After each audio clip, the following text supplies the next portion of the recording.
नमस्कार दोस्तों, आज फिर हमारे साथ एक्सरा ऑफिसर एनके सूद सर है। सूद सर नमस्कार, आपका बहुत बहुत स्वागत है।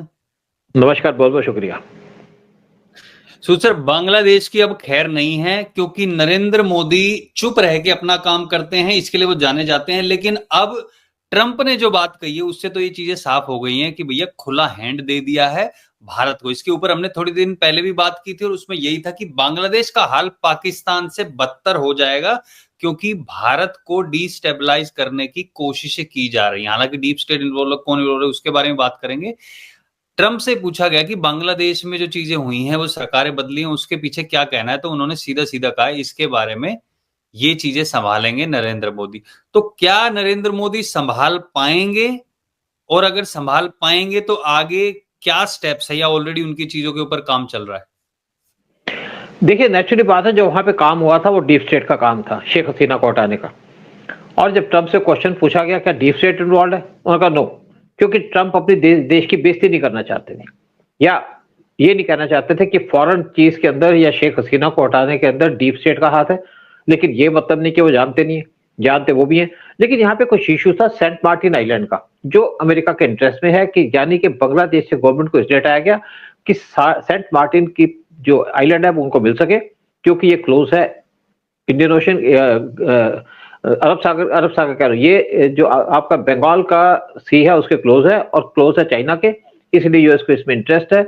लेकिन ट्रंप ने साथ ये भी कहा कि जी बांग्लादेश को पीएम मोदी संभालेंगे, he is doing this for 100 years. ये समझ नहीं आया कि 100 ईयर्स क्यों बोला, लेकिन ये क्लियर कर दिया कि पीएम मोदी बांग्लादेश को संभालेंगे। पहले भी कई बार बातें हुई है, जब पहले टेन्योर के अंदर थे, पीएम मोदी को मदद करना चाहते थे, पीएम मोदी ने कोई कहा नहीं हम संभाल लेंगे, तो तभी वो पीएम मोदी की तारीफ भी करते हैं और कहते हैं कि पीएम मोदी बहुत ज्यादा मेहनती आदमी है और सिचुएशन को डील कर सकते हैं, और अगर नेगोशिएशन हो तो मेरे से भी ज्यादा अच्छी नेगोशिएशन करते हैं। और जिस तरीके से पीएम मोदी को ग्रीन सिग्नल देती है जो डोनाल्ड ट्रंप ने, अब बांग्लादेश को संभालने का काम क्या है? देखिए, ऐसा है, इंडिया बड़े तरीके से बांग्लादेश को टैकल कर सकता है, लेकिन हमारी प्रॉब्लम एक है कि हम मोहम्मद यूनुस की गवर्नमेंट के खिलाफ हैं, हम वहां के मिलिटेंट ग्रुप के खिलाफ हैं, लेकिन वहां के लोगों के खिलाफ नहीं है। तभी देखिए, जब वहां पे जरूरत पड़ती है चावल की, दाल की, सब्जियों की, इंडिया भेज रहा है, इंडिया रोकता नहीं है। लेकिन क्या मोहम्मद यूनुस बगैर यूएस के सपोर्ट के, बगैर डीप स्टेट के सपोर्ट के सर्वाइव कर पाएंगे? इम्पॉसिबल टास्क है, क्योंकि मोहम्मद यूनुस ने जिस तरीके से एजेंडा संभाला है, जिस तरीके से पाकिस्तान के क्लोज चले गए, पाकिस्तान के ऐसे के लोगों को अपनी कंट्री में इनवाइट कर रहे हैं, इंडिया को धमकी दे रहे हैं कि हम यहाँ पे TV9 ड्रोन्स लगा दिए, हमने बॉर्डर के ऊपर 6 ड्रोन्स लगा दिए, और इंडिया को ऐसे सोचा कि 6 ड्रोन लगा करके डरा देंगे।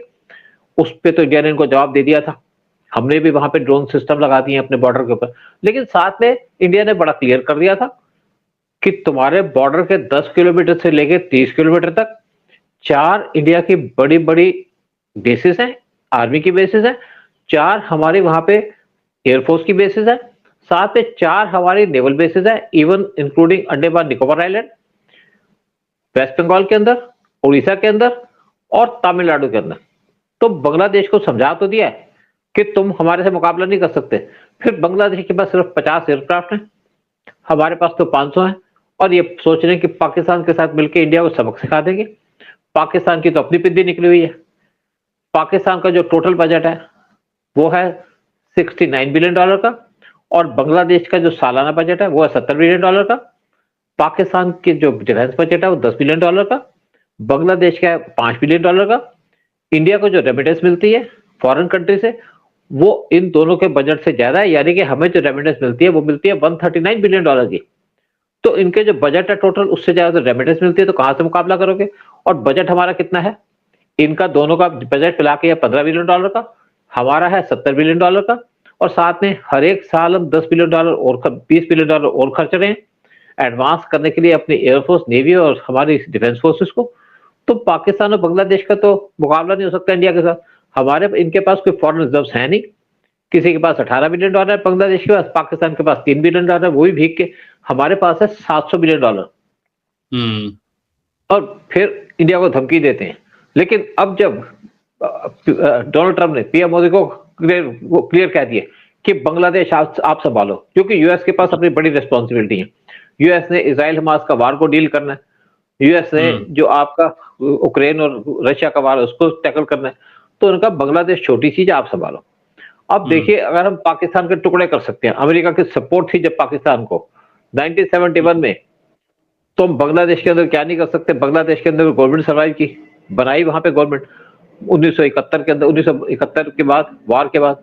लेकिन 1975 के अंदर शेख मुजीबुर रहमान का मर्डर कर दिया गया, वो भी 15 अगस्त को, 15 अगस्त 1975 को, जब इंडिया का 2 दिन इंडिया के रॉ के चीफ आरएन काओ थे उस टाइम पे, मतलब ऑफिस नहीं जाते थे। 15 अगस्त और 26 जनवरी स्पेशल ये देखकर कि आरएन काओ ऑफिस में नहीं होंगे, तब भी इंडियन गवर्नमेंट ने पूरा वार्न कर दिया था शेख मुजीबुर रहमान को कि तुम्हारे को तुम्हारे आर्मी के ऑफिसर मारना चाहते हैं। और स्पेशली आरएन काओ गए थे बांग्लादेश के अंदर उनको बताने, मुजीबुर रहमान उनको स्पेशली छोड़ने आए एयरपोर्ट पे। जाते जाते आरएन काओ ने उनके कान में कहा, मैंने अपने 2 हेलीकॉप्टर विद कमांडो स्टेशन करके रखे हैं, एक हाशिमारा पे जो बेस है, इंडिया की बहुत बड़ी बेस है वेस्ट बंगाल के अंदर, और दूसरा हेलीकॉप्टर खड़ा है बॉर्डर के पास, अलर्ट मोड में है, इशारा कीजिएगा पहुंच जाएंगे। लेकिन शेख मुजीबुर रहमान का ओवर कॉन्फिडेंस उनको मार गया और उन्होंने मैसेज नहीं भेजा और उनको मार दिया गया। उस टाइम पे जो कू हुआ था बांग्लादेश के अंदर शेख मुजीबुर रहमान को मारने का, वो किया था आईएसआई ने, साथ में सीआईए उनके साथ थी। और उसके बाद कुछ हलचल तो मची, लेकिन बहुत साल लग गए बांग्लादेश के अंदर जो गवर्नमेंट थी, क्योंकि इंदिरा गांधी के जाने के बाद कोई ऐसी गवर्नमेंट नहीं आई जो बांग्लादेश की सिचुएशन को समझे या इंडिया से बाहर देखे, तो इसीलिए दिक्कत हुई। लेकिन जब से पीएम मोदी पावर में आए 2014 में, तो पीएम मोदी उसके बाद 2015 में गए थे बांग्लादेश के अंदर, जून 2015 के अंदर पीएम मोदी बांग्लादेश के अंदर गए थे, और कुछ पेंडिंग एग्रीमेंट थे, यानी कि जो 74 में सुलझाने चाहिए थे वो सुलझाए नहीं।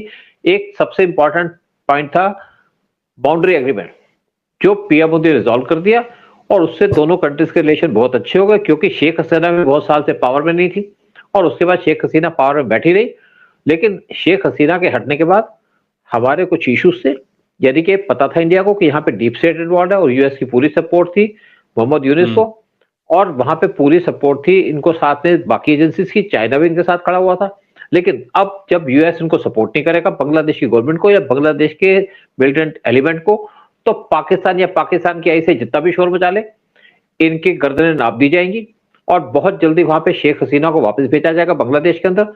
और मोहम्मद यूनिस के दिन गिने हुए हैं, क्योंकि यूएस ने इनको पहले पैसे दिए थे $5 बिलियन आईएमएफ के, वर्ल्ड बैंक के द्वारा, वो पैसे अब यूएस बंद कर रहा है। साथ में यूएस ने इनको यूएसएड बंद कर दिए जो पैसे दिए जा रहे थे, और बांग्लादेश की हालत बड़ी खराब होने वाली है, क्योंकि इनके एक्सपोर्ट बंद हो चुके हैं। यूएस की तरफ से चीजें बंद की जा रही हैं, लेकिन ये अभी भी मुद्दा बना हुआ है जो चिकन नेक है। इसके ऊपर हमने एक और भी वीडियो किया था, उसमें हमने डिटेल में बात की थी। ये ऊपर वाला हिस्सा है, इसको यहाँ से काटना चाहिए ताकि भारत के लिए आसान हो सके। बांग्लादेश का अभी जो दिखाई दे रहा है 70% से भी ज्यादा हिस्सा जो है वो भारत की सीमाओं से लगा हुआ है। इसलिए अपने आप में मुझे लगता है कि पाकिस्तान और चाइना के बाद तीसरा सबसे बड़ा चैलेंज बांग्लादेश अभी दिखाई दे रहा है, ये कू होने के बाद।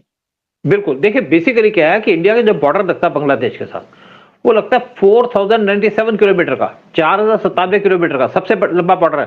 और त्रिपुरा के 3 तरफ आप बांग्लादेश है, और इनका जो दूसरा बॉर्डर लगता है लैंड बॉर्डर, वो लगता है म्यांमार के साथ 271 किलोमीटर का।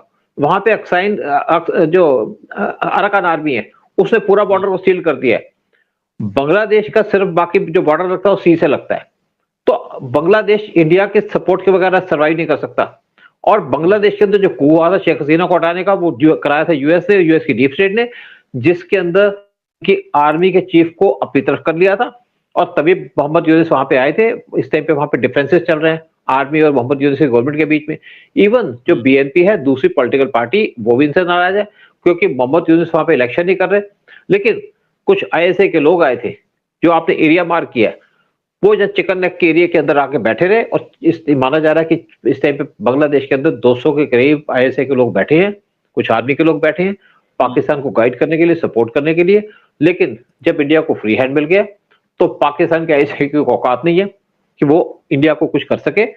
हमारा रॉ बहुत ज्यादा स्ट्रांग है कंपैरेटिवली, और हम वेट कर रहे थे क्योंकि वो लोग वहां पे बैठे हुए हैं, और मुंबई हमला भी किया था इतने दिनों में। आप जैसा आप जानते हैं कि ऐसे बांग्लादेश से तो ऐसे ही लोग घूमते फिरते घुस जाते हैं, तो ऐसा ना हो बहुत बिल्कुल। देर हो जाए और लोग अंदर घुस जाएं ऑलरेडी और फिर कुछ बड़ा हो जाए। देखिए, एक बात मैंने क्या कहा था, पहले बताया था कि हमारी 4 आर्मी की बेसेस हैं जो बांग्लादेश के बॉर्डर के क्लोज हैं, और 4 हमारे यहाँ पे एयरफोर्स की बेसेस हैं जो बांग्लादेश के क्लोज हैं, और हमारी जो नेवी है, बांग्लादेश की नेवी एक्सटिंक्ट है, हमारी जो नेवी है बहुत स्ट्रांग है। 2 एयरक्राफ्ट कैरियर है, 180 के करीब शिप्स है, 18 सबमरीन्स है जो इस टाइम पे बांग्लादेश के आसपास हैं। और देर की बात नहीं है कि बांग्लादेश थोड़ी हरकत करने की कोशिश करेगा, वेट उसी की जा रही है। जैसे अभी पीओके के अंदर हमास के लोगों को बुलाया था पाकिस्तान ने, इंडिया इंतजार कर रहा है, टीवी लगाओ, बाकी तमाशा हम दिखा देंगे। इसी तरीके से अगर इन्होंने कोई हरकत की यहाँ पे चिकन नेक की क्लोज, तो इंडिया मौके की तलाश में, क्योंकि इंडिया पहले ऑफेंसिव तो होगा नहीं लेकिन अगर इन्होंने कोई ऑफेंसिव एक्शन लिया तो इसका बुरा हाल हो जाएगा। देखिए, होता क्या है, एजेंसीज दूसरे तरीके से काम करती हैं, मतलब डायरेक्ट एक्शन नहीं होता है, डायरेक्ट रोल नहीं होता एजेंसीज का। एजेंसीज के अपने, जैसे हमारे बांग्लादेश के अंदर बड़े इंपॉर्टेंट सोर्सेज बैठे हैं, चाहे कुछ भी हो वहां पे, बेशक हमारी गवर्नमेंट नहीं है, लेकिन जितने शेख हसीना के पार्टी के लोग हैं, ज्यादातर जो लोग हैं उनके क्लोज कनेक्शन है हमारे साथ और इंडिया को सपोर्ट करते हैं। साथ में इनकी आर्मी का रुख चेंज हो चुका है। आर्मी सिर्फ वेट कर रही थी, स्पेशली उनके जो आर्मी के चीफ हैं, कि कौन, देखिए वो मौके की तलाश में है कि इस टाइम पे मोहम्मद यूनुस को कौन सपोर्ट कर रहा है। कोई सपोर्ट नहीं कर रहा, ना रशिया सपोर्ट करेगा, ना यूएस सपोर्ट करेगा, ना वेस्ट सपोर्ट करेगा, तो किसकी सपोर्ट लेंगे? इवन कोई मुस्लिम कंट्री को सपोर्ट नहीं कर रही, तो क्या ले पाएंगे? क्या चाइना की मदद से बैठेंगे? चाइना किसी वर्ड के अंदर को नहीं करा सकता। इवन पाकिस्तान के ऐसे तो इसका बैंड बजा हुआ है, क्योंकि वहां पे डेली के डेली बीएलए के लोग पाकिस्तान की आर्मी को मार रहे हैं। और इस टाइम पे पाकिस्तान के अंदर एक और मिलिटेंट मारा गया और लोग कहते हैं वो रॉ ने मरवाया। स्पेशली हाफिज सईद का एक साला था जिसका मर्डर हो गया। देखिए, बेसिकली ये जो पाकिस्तान की आइस है, ये बांग्लादेश के मोहम्मद यूनुस ये सोचते कि कुछ कर पाएंगे बड़ा, सिर्फ स्टार्ट करने की बात है। स्टार्ट करें गेम तो हम खत्म करेंगे। तो ना हमारे आर्मी कमजोर है, ना हमारी इंटेलिजेंस कमजोर है। सिर्फ प्रॉब्लम थी कि हम यूएस से पंगा लेना चाह रहे थे, क्योंकि हम कोई इशू के अंदर पड़ना नहीं चाहते। लेकिन जैसे इस टाइम पे डोनाल्ड ट्रंप ने इंडिया को ग्रीन सिग्नल दे दिया, मोदी अपना काम कर रहे हैं, और इवन जो रॉ के लोग हैं वो तैयार हो चुके हैं, और स्पेशली इसको लीड कर रहे हैं हमारे एनएसए, उनकी डायरेक्शन पे सारा काम किया जाएगा। और देखिए, मैं गारंटी से कह सकता हूं कि बांग्लादेश के अंदर कूप कराना इंडिया के लिए बाएं हाथ का काम है, लेकिन उसके लिए सिचुएशन क्रिएट करनी पड़ती है, थोड़ा टाइम चाहिए होता है, ताकि जितने भी हमारे सोर्सेज उनको खड़ा किया जा सके। और बांग्लादेश की आर्मी के अंदर भी है, बाकी जगह भी है। और बांग्लादेश को देखिए, दूसरी तरफ आप देखिएगा कि जो हमारे एमईए के लोग हैं या फॉरेन ऑफिस के लोग हैं, वो सामने से काम करते हैं, बातचीत करते हैं, लेकिन जो रॉ का काम है वो है अंडरग्राउंड काम होता है, पता भी नहीं चलेगा क्या कुछ हो गया। जरूर हमारी कमजोरियां रही हैं, लेकिन हम यूएस के सामने खड़े नहीं हो सकते, यूएस के साथ चैलेंज नहीं कर सकते। ना हम डोनाल्ड ट्रंप के सामने खड़े हुए, ना इससे पहले खड़े हुए थे जो बाइडेन के सामने, क्योंकि हम किसी टाइप का इशू नहीं बनाना चाहते कि ताकि वर्ल्ड की अटेंशन हमारी तरफ आए। इवन आप देखिए, इस टाइम पे जितने भी मुस्लिम कंट्री के लोग हैं, इंडोनेशिया के प्रेसिडेंट इंडिया विजिट किए, ओमान के जो इस टाइम पे अमीर है वो विजिट करने वाले हैं, यूएई के जो क्राउन प्रिंस है वो इंडिया विजिट करते रहते हैं, सऊदी के क्राउन प्रिंस इंडिया विजिट करते रहते हैं, मोदी जाते रहते हैं। इवन कतर के जो अमीर है वो इंडिया विजिट किया। तो मुस्लिम तो किसी तरह सपोर्ट नहीं करेंगे बांग्लादेश को, और शायद बांग्लादेश समझदार होता तो समझ भी जाएगा, लेकिन नहीं समझा तो उसको समझा दिया जाएगा। मोदी समझाना बहुत अच्छे से जानते हैं और समझा भी देंगे, लेकिन इंटेलिजेंस के काम थोड़े स्लो होते हैं, फास्ट नहीं होते। राइट। चलिए देखते हैं कि अब आगे बांग्लादेश का क्या होता है। जो उसने हरकतें की, हिंदुओं पर अत्याचार किए, उसका किस तरीके से बदला लिया जाएगा भारत के द्वारा, और जो भारत की तरफ बढ़ता खतरा है उसको कैसे निपटाया जाएगा। हाँ, आप कुछ बोलना चाहते हैं? एक दो बात और मैं ऐड कर दूं। जब पीएम मोदी गए थे यूएस के अंदर, तो उनकी तुलसी कबाड़ के साथ स्पेशल मीटिंग हुई थी। तुलसी कबाड़ उनसे मिलने आई थी, बाकियों की बात नहीं कर रहा।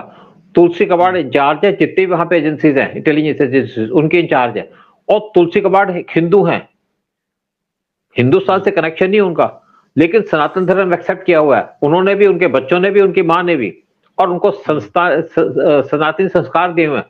उन्होंने बड़ी चिंता दिखाई थी मोहम्मद यूनुस के बारे में। और दूसरी तरफ काश पटेल, जिनको एफबीआई का चीफ बनाया गया, उसका भी बड़ा इंपॉर्टेंट रोल होता है, उसको अप्रूवल दे दी गई है सेनेट के द्वारा 52/48 वोट्स, और वो इस टाइम पे एफबीआई के चीफ बन चुके हैं। इवन जो सीआईए के चीफ है वो इंडिया के सपोर्टर है, और इवन जो उनके फॉरेन सेक्रेटरी है वो इंडिया को बहुत सपोर्ट करते हैं। और उनके डिफेंस सेक्रेटरी वो भी प्रो इंडियन है। तो सारा का सारा जो यूएस के अंदर खेल किया जा रहा है, इंडिया के द्वारा किया जा रहा है, इंडिया के फेवर में किया जा रहा है। और अब देखिए, आप सिर्फ देखने की बात है कब एक्शन स्टार्ट होता है, कब खत्म होता है। और मुझे उम्मीद है कि बहुत जल्दी शेख हसीना बांग्लादेश के अंदर वापस आएगी, सिर्फ थोड़ा सा क्लींजिंग का काम करना है उसके बाद।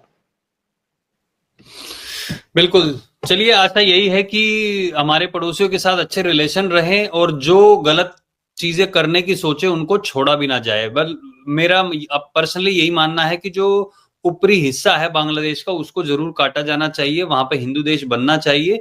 उसके बगैर वो चिकन नेक का खतरा हमेशा बना रहेगा। अभी तो मोदी सरकार है, अगर आगे किसी और की सरकार आई तो वहां पे बहुत बड़ी मुश्किलें खड़ी हो सकती हैं। तो इस सरकार को अपने एजेंडे में रखना चाहिए और इसका समाधान निकाल के या तो हिंदू देश बनाए या फिर वहां से काट के अपना हिंदुस्तानी था पहले तो वापस वो हिस्सा लिया जाए।